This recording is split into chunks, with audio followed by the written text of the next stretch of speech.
Ahoy!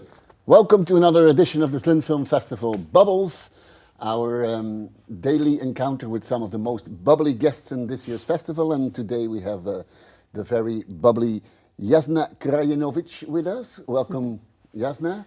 Thank you. You are here to present a documentary that is called Rašíd, the boy from Sinjar. Can you tell us what your film is about? My film is about Rashid, that I've met in Sinjar, which is like a northwest of Iraq. It's a part of Iraq where Yazidis are living, and he's a Yazidi boy. He survived genocide, ISIS genocide, and I met him just afterwards. So the film is about his life. I followed him for 5 years. I thought it was a super ambitious project because how to tell a story as big as this one? Nobody is prepared for this movie. When you started, you can never imagine how many suffering and how many grief and loss you're going to encounter. But you were brave enough to do it. You think that I really fulfilled the ambition? Yeah. It's a joke. Yeah, absolutely. It's a Because through telling a story of one person, you tell like a huge story of. So you did. You know, the thing was like when I was there, and I came there by accident. I was supposed to do some film on the Syrian, Iraqi-Syrian border. And actually, it was not possible, so I just wanted to meet Yazidis. And in this destroyed town, the Sinjar, I was completely depressed. I mean, I was thinking what I'm doing there, actually. And at some point, they brought me to their temple, Yazidi temple. And this temple, these temples are really incredible. I just discovered a culture that I never knew it exists, you know. All these colors and tissues and this kind people, and it's like 5,000 years old. So I was feeling some kind of responsibility, but still I was like, no, I was thinking, let's go back. And then, because I met lots of women and, you know, people telling me how they survived, but I didn't feel strong enough to do anything. But at some point, I met Rashid, and I just had like a flash, you know. It's like, because all my films, they start with meeting somebody.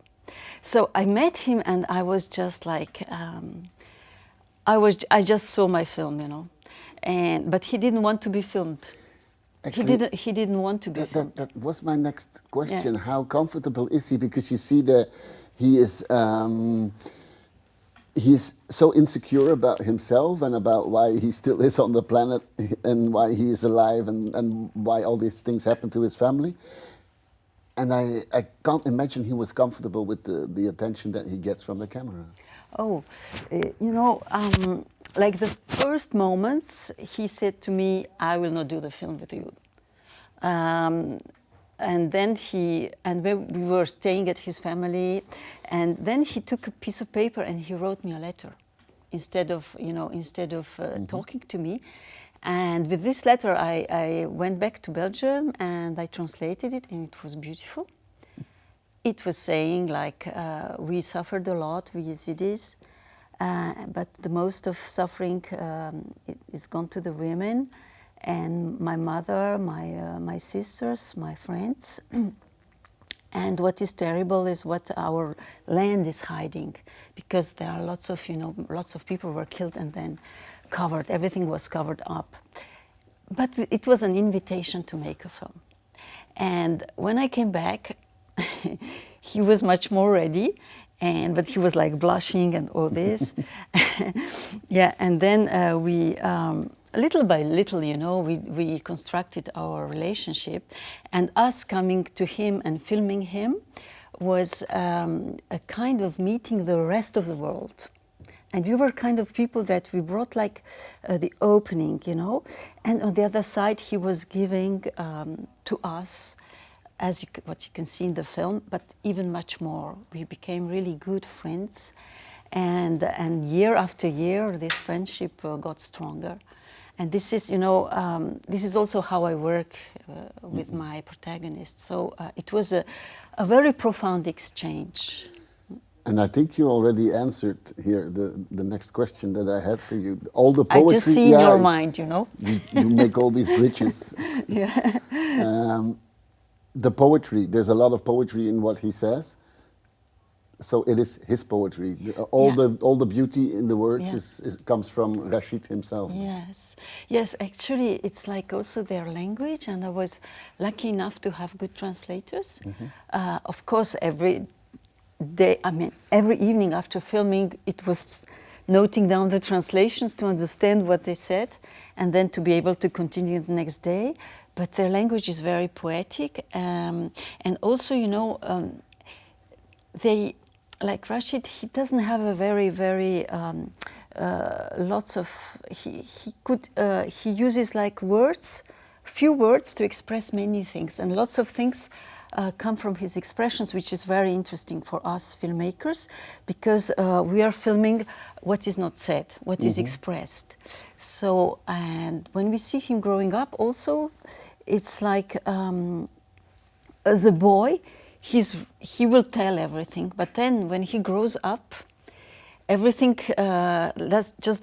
goes inside him, and it is his face that tells the story. Yeah, but you see that his hands are always busy. He cannot afford to. No. The hands are always doing something. Yeah, yeah. That is also. It is, of course, they need to survive, and they don't have. So many. I mean, it's very hard for him, and it is also like. Every time the strange attention that we gave to him to tell something or to be with him, because normally they're children, they just go with it. Nobody asks, how do you feel? You know. I want to ask a few questions also about cinematography. I was thinking when I saw the opening scene, I thought you had the wrong title. You should have gone for 50 Shades of Grey.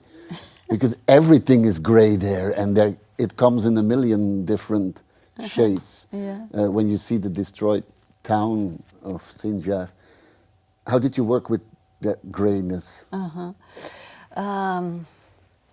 You know, these ruins that I filmed, I wanted them to be significant. You know, so these travelings in my film, these movements of the camera, I was doing them like every time I came back to Sinjar. So it is a composition of many shoots, and one of them was successful with of course, you know how we work, we combine images. So it is like every day, lots of different shootings of the town when it was possible, and there was no soldiers that would stop us. But I had like, I think 3 cinematographers with me because people were not able to go back at the time that I needed them. So I had to combine all this. My way of working is like, you know, the way I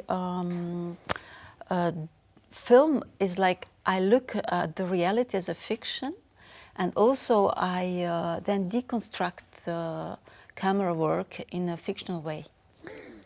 And that is why you have this kind of framings, and you can see them in all of my films, of course, not just. I saw there's a lot of doors and windows. Yes, because Rashid is somehow in this time of his life when I film him, just on the brink of going or changing, you know, and going through the door, and that is why these are he is like trapped inside the ruins or inside the spaces, but there are doors and there are windows. Can you tell me very briefly how you work with the bright sunlight? That should have been there, I guess. The bright sunlight, sometimes we just let it blur the image. Because it is also like metaphorically something that we could not see completely through. And our eyes sometimes were just blurred, you know, with this too much of light or not enough. I mean, it's you can see it also in this way. So we worked on that. We let it blur it, and then sometimes we, of course, there were some filters, and we tried to, like even at the end, you know, with with a color grading. You know, I was lucky enough to have a very good color grader he was like a painter. And my last DOP, Julien Gidouin, who should come, I mean, he was not able to come to visit here, but he was supposed to come with me. He would explain it much better. Both of them, at the end, they just worked on these colors that we had on the last part of the filming. And this is how the whole tone of the film was done at that point. Thank you so much, Jasna, for welcome. explaining all this and for being here with us in, Thank you so much. In the festival bubble. I hope you'll enjoy the rest of the festival. Yeah, me too. I'm going to discover it. I'm sure you will. Yeah. Thank you so much and good luck to you and to Rashid, from Yes. Rashid, the boy from Sinjar. Thank you. Thank you. Hope to see you soon in the festival bubbles.